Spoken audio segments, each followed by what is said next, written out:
यह कहानी एक छोटे से गांव की है जहां एक पुराना खंडहर जैसा घर था। इस घर के बारे में लोगों का कहना था कि यहाँ एक वृद्ध आदमी की आत्मा बसी हुई है जिसने अपने जीवन के आखिरी दिनों में बहुत अजीब अजीब काम किए थे।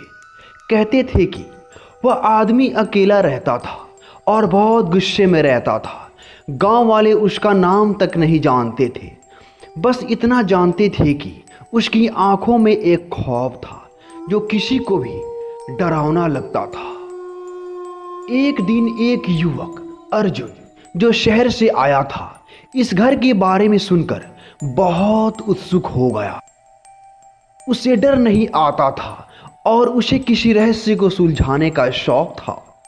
उसने ठान लिया कि वह इस घर में रात बिताएगा। रात के अंधेरे में अर्जुन उस घर के पास पहुंचा।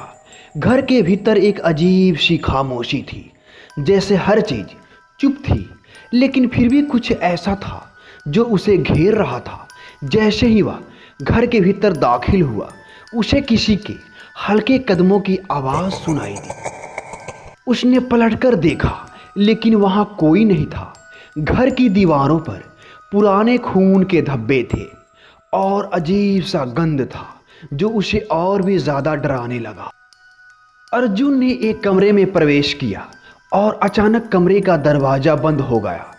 वह डर के बावजूद बाहर निकलने की कोशिश करने लगा, लेकिन जैसे ही उसने दरवाजा खोला, एक ठंडी हवाएं उसे घेरने लगी और एक बूढ़ी आवाज सुनाई, तुम आ गए हो। अर्जुन को समझ में नहीं आया कि ये आवाज कहां से आ रही थी।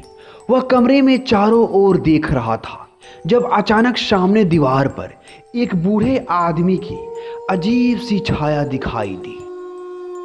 उस छाया के आंखों में लाल चमक निकल रही थी।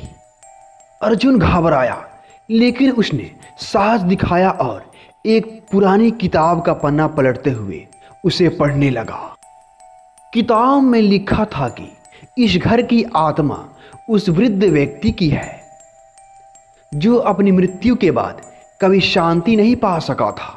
उसने अपनी गलती का प्रायश्चित करने का तरीका बताया था, लेकिन अर्जुन को ध्यान नहीं आया कि वही तरीका अगर वह अब तक न अपनाए तो आत्मा उसे भी मार डालेगी। अर्जुन ने किताब का तरीका अपनाया।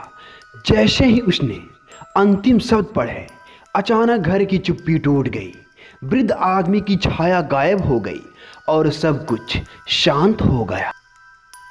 अर्जुन ने उस रात घर छोड़ा और गांव वालों ने बताया कि उसके बाद से वह घर कभी नहीं बोला और ना ही किसी को फिर से वहां जाने की हिम्मत हुई।